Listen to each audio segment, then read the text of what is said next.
Hey All-Stars. So I really hope you enjoyed that, the 2 chapters yesterday where you met the Grand High Witch and how terrible she is. So today we're going to read Formula 86 Delayed Action Mouse Maker from Roald Dahl the Witches. Here's what I want you to, I just want you to enjoy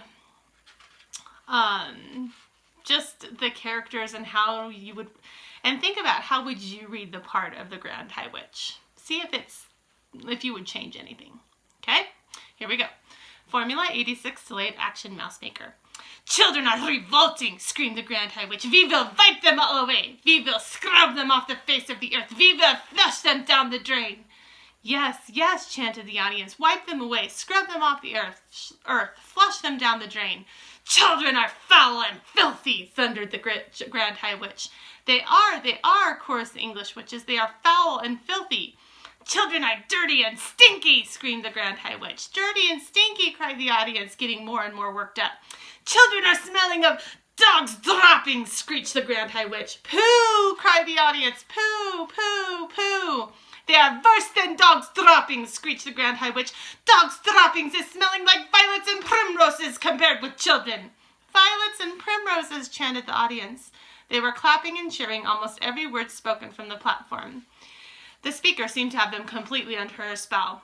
To talk about children is making me sick, screamed the Grand High Witch. I am feeling sick even thinking about them. Fetch me a basin. The Grand High Witch paused and glared at the mass of eager faces in the audience. They waited, wanting more. So now, barked the Grand High Witch, so now I am having a plan. I am having a giganticus plan for getting rid of every single child in the whole of England. The witches gasped. They gaped. They turned and gave each other ghoulish grins of excitement.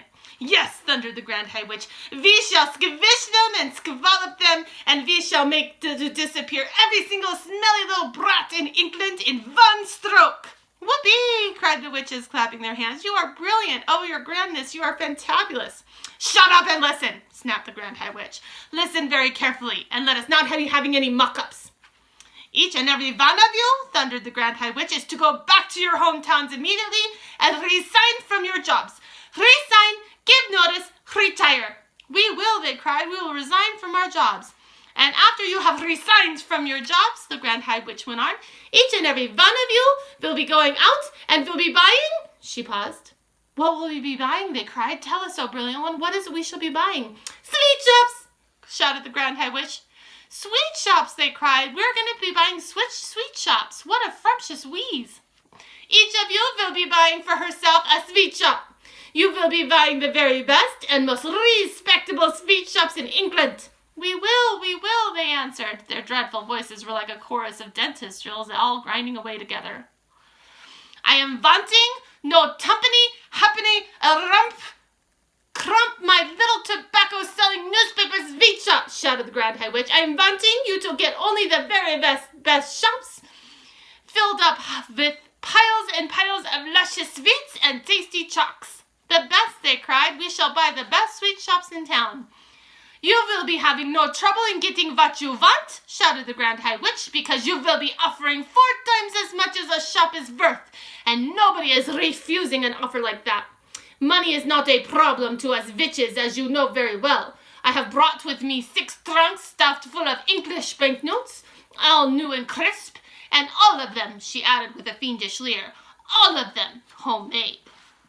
The witches in the audience grinned, appreciating this joke. At that point, one foolish witch got so excited at the possibilities presented by the owning a sweet shop that she leapt to her feet and shouted, The children will come flocking to my shop, and I will feed them poison sweets and poison chalks and wipe them all out like weasels. The room became suddenly silent. I saw the tiny body of the Grand High Witch who stiffen and then go rigid with rage.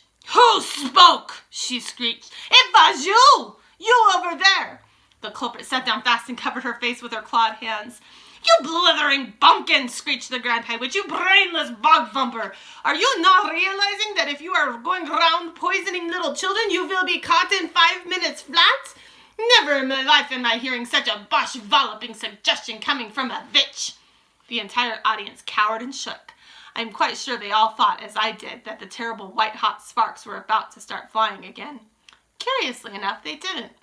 If such a tom-fiddling idea is all you can be coming up with, thundered the Grand High Witch. "Then it is no wonder England is still swarming with rotten little children." There was another silence. The Grand High Witch glared at the witches in the audience. "Do you not know," she shouted at them, "that we witches are working only with magic?" "We know, your grandness," they all answered. "Of course we know." The Grand High Witch grated her bony gloved hands against each other and cried out, "So each of you is owning a magnificent sweet shop? The next move is that each of you will be announcing in the window of your shop that on a certain day you will be having a great gala opening with free sweets and chocolates to every child." "They will bring them in, the greedy little brutes," cried the audience. "They'll be fighting to get through the doors." "Next," continued the Grand High Witch, "you will prepare yourselves for this great gala opening by filling every chalk and every sweet in your shop with my very latest and greatest magic formula. This is known as Formula 86 Delayed Action Mouse Maker." "Delayed Action Mouse Maker," they chanted. "She's done it again. Her grandness has concocted yet another of her wondrous magic child killers. How do we make it, oh brilliant one?"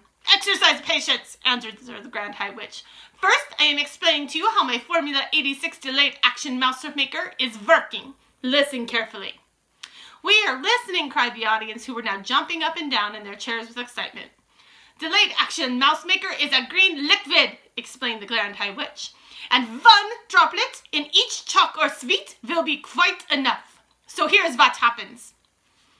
Child eats chalk which has in it Delayed Action Mouse Maker liquid. Child goes home feeling fine. Child goes to bed still feeling fine. Child wakes up in the morning still okay. Child goes to school still feeling fine. Formula, you understand, is delayed action and is not working yet." "We understand, oh brainy one," cried the audience. "But when does it start working?" "It is starting to work at exactly 9 o'clock when the child is arriving at school," shouted the Grand High Witch triumphantly. "Child arrives at school, Delayed Action Mouse Maker immediately starts to work. Children start to shrink. Child is starting to grow fur. Child is starting to grow tail. All is happening in precisely 26 seconds. After 26 seconds, child is not a child any longer. It is a mouse." "A mouse?" cried the witches. "What a frumpious thought." "Classrooms will all be swarming with mice," shouted the Grand High Witch. "Chaos and pandemonium will be reigning in every school in England. Teachers will be hopping up and down. Women teachers will be standing on desks and holding up skirts and yelling, 'Help! Help! Help!'" They will," cried the audience. "And what," shouted the Grand High Witch, "is happening next in every school?" "Tell us," they cried. "Tell us, oh brainy one." The Grand High Witch stretched her stringy neck forward and grinned at the audience, showing 2 rows of pointed teeth, slightly blue. She raised her voice louder than ever and shouted, "Mousetraps is coming out!" "Mousetraps!" cried the witches. "And cheese!" shouted the Grand High Witch. "Teachers is all rushing and running out getting mousetraps and baiting them with cheese and putting them down all over the school. Mice is nibbling cheese, mousetraps is going off. All over school, mousetraps is going snappity-snap, and mouse heads is rolling across the floors like marbles. All over England, in every school in England, noise of snapping mousetraps will be heard." At this point, the disgusting old Grand High Witch began to do a sort of witch's dance up and down the platform, stamping her feet and clapping her hands. The entire audience joined in the clapping and the foot stamping. They were making such a tremendous racket that I thought surely Mr. Stringer would hear it and come banging out the door. But he didn't. Then above all the noise, I heard the voice of the Grand High Witch screaming out some sort of awful gloating song.